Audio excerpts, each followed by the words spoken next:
dongane nyaur utang. Ngono iya. Iya.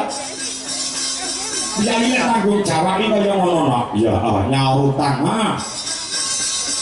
Dadi nuwun sewu gandeng wis dilunasi kan non sasi kepungkur kanca-kanca yoga karo sinden. Bayarane aja ngenteni sesuk-esuk, ngenteni esuk tanggal 22 bar karo Medion. Bayaran dipending sithik ya. Oh, dipending sing, mergo wis bacung entek tak dikulaan bayang iki. Oh. Iya.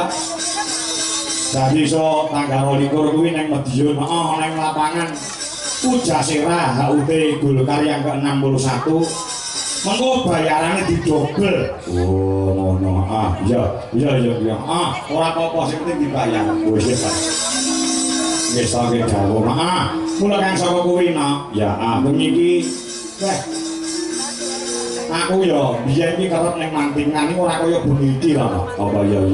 Wejan.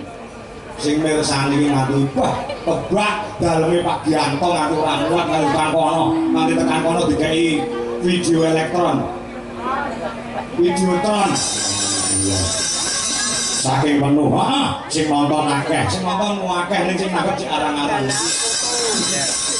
Dimimiti saka penjane Pak Gianto, muga-muga biayi ngerancang kene tak dongakne kabeh wong ngerancang sugih kabeh. Amin. Bakasane bondo dunyane turah-turah, amin. Awake sehat, amin. Sumpene duwe gawe nanggap bayang, amin. Oh iya.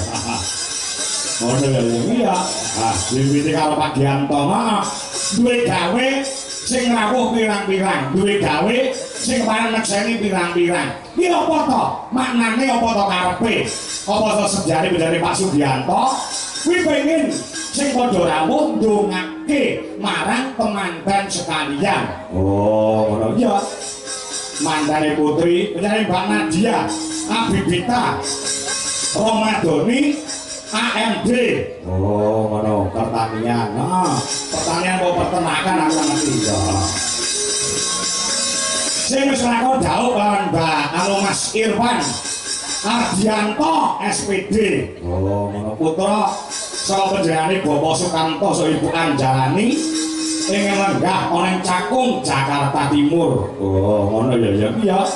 Iki disuwuni panjurung pandonga temanten sekalian nyuwun pandonganipun ing sampun kepareng rawuh mongko nduk dawuh para winasis dongane wong 40 kuwi mandine padha karo dongane wali siji. Mongko sing rawuh bengi iki ora timo atusan ewon ditambahi karo sing nonton ana ing live streaming YouTube. Ya.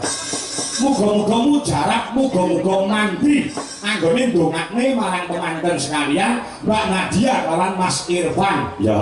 Kanthi ndedonga nyuwun marang kurbane Gusti Kang Kawasa anggone bebrayan panjenengane Mbak Nadia saha Mas Irfan pinaringana wahyuning dodo wiwit saiki nganti sak lawas-lawase kekasane dadi temanten ing sakinah mawaddah warahmah maslahah bidini hatta akhirah. Allahumma amin ya rabbal alamin. Pancen ya kaya ngono. Orang murung sing disuwun pandonga sing padha rawuh napa. Ngono ya. Sing nang kene pirang-pirang murung sing ana YouTube wis udakara mencapai 4.000 pasang mata sing padha nyeseni anggone panjenengane Pak Gianto Pitik saha Ibu Yayu anggene mala keramake Mbak Nadia saha Mas Irfan. Oh, ngono ya. Ya, wis tak dawuh yen ngono. Ditungane ya. Ditungane piye? Muga-muga temanten sekalian Mbak Nadia saha Mas Irfan dan dipercaya karo Gusti Allah. Pekasane ndang pinaringan golek kencana kang bisa tata jalma wujude putra tegese keturunan lanang sing soleh wedok sing solehah. Allahumma amin. Pancen ya ngono lho. Ya. Wong rabi nek pirang-pirang taun randang diparingi putra, randang diparingi anak kuwi nang pikiran iso kuwur, bingung. Oh, ya wis tak dawuh. Dadi anak kuwi penting tumrape wong bebrayan kanggo srana neruske marang sejarah wong tuane. Oh ya. iya wis tak dawuh gawe anak kuwi supaya dadi anak sing soleh anak wedok sing solehah ki ana carane ana lho kene dicatat karo Mbak Nadia saha Mas Irfan oh heeh nek perkara ilmu sik dhuwur mantene lanang wedok mantene wedok wae AMD pertanian ya mantene lanang wae SPD sarjana pendidikan oh nek babakan ilmu lan kawruh isih pinter manten loro-lorone nek perkara gawe anak sik pinter aku karo mantene oh iya tenang iya apa nek teknis-teknise dina-dina sing apik supaya gawe anak kuwi dadi anak lanang sing soleh anak wedok sing solehah ana lho iki dicatet sik karo teman-teman sekalian Mbak Nadia karo Mas Irfan dina sing paling apik dina sing paling becik hari yang afdol untuk membuat anak utawa gawe anak kuwi paling apik dhewe siji lho apa malam Jumat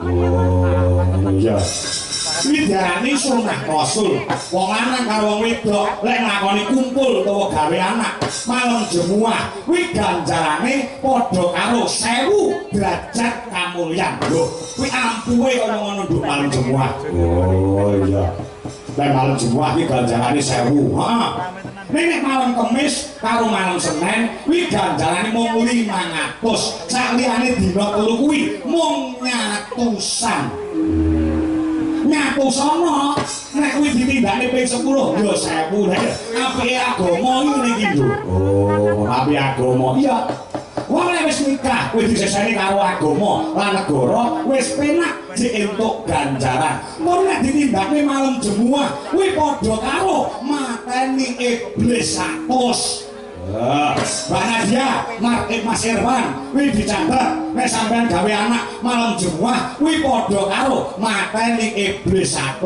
mula Mbak Nadia saka rumangsa nek Mas Irfan lali dhelekne Kamis sore ngono kae dhelekke Mas ampun kesupen mengke dalu mateni iblis 100 lho ngono lho oh iya iya iya heeh dadi ana dina-dina sing apik kanggo gawe anak heeh tenan kok ya apa ana pantangane wong gawe anak ana wong gawe anak ana pantangane iki dicatet karo manten lanang karo manten wedok oh mergo aku wis ngleksanani pantangane wong gawe anak kuwi apa aja gawe anak pas lunga utawa pas rane omah pas lunga ora entuk gawe anak mergo apa iki lek dadi anak wiji anak iki anake senengane dolan senengane ngluyur senengane ora sapa omah oh nek gawe anak pas rane omah iya sing angka loro pantangane apa aja gawe anak pas kesusu arep lunga iki lek dadi anak barane anake senengane boros senengane ngentek-ngenteki bandane wong tuwa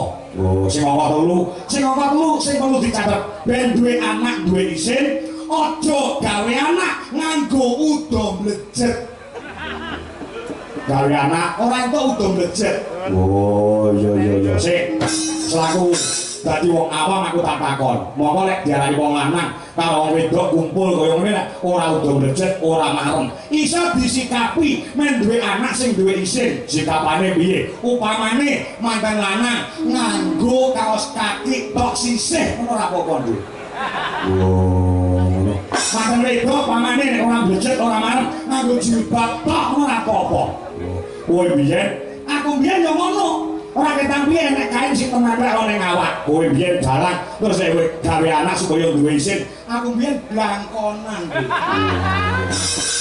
blangkonan iya men duwe anak sing duwe isin sing duwe unggah-ungguh duweni tata krama lan duweni udo negara oh iya iya iya wis tak dawuh yen ngono heeh kuwi sing becik sing apik oh iya heeh wis tak dawuh mula sembah nuwun iki wis sajae wis ora sonto nggone bakal ngenteni tampile genduk Niken Sarindri pancen kaya ngono kok ya ya bakune kanggo temanten luwih dhisik no temanten luwih dhisik sing urung jumeneng ki mau Mbak Retno Cumpe ya karo genduk sapa jenenge kuwi Wandra oh jatuh iki jumeneng ditambahi anu sekolah genduk telu sapa kowe dikenepi karo Mbak Mayang Anjasari aku njaluk lagu utawa njaluk tembang ya anak soleh. oh anak soleh Iya. Kanggo temanten sekarone muga-muga sok nek diparingi putra anak utawa golek rencana kang bisa dijanmu anak lanang sing soleh, anak wedok sing solehah. Mergo iki awake dhewe pentase cedhak karo Pondok Gontor. oh Pondok Gontor Iya. Kula tak sawang ibu-ibu do nganggo jilbab kabeh. Mertanggani nek nang kelancang kene iki piyayine ngibadahi tekun. oh Salate bakoh utawa salate kuat. ya Lingkungan ana merancang, lingkungan sing agamis, agamane kuat. Mau jamaah ana masjid, ana pinggir dalan kono, kuwi jamaah yo pirang-pirang. Iki minangka bukti bahwasanya ana ing rancang kuwi lingkungan agamis. Nek kowe ora percaya, jam 3 sore no dolana ning rancang kene. Langgar masjid kok adan. Allahu Akbar. Allahu Akbar. Wong rancang langsung grutu neng sawah lho. Dadi sedo. Ora to apuk grutu-grutuki neng masjid utawa ning langgar utawa ning musala. Neng sawah ki ngampiri kancane ngono lho. Oh. Ngampiri kancane ya. Kang ayo leren nek padha macul. Leren padha galak sawah nandur pari ayo. Barang sik padha ibadah salat bareng-bareng jamaah nang masjid kuwi lho sing karepe. oh ya Anak soleh ya, anak soleh. Ora.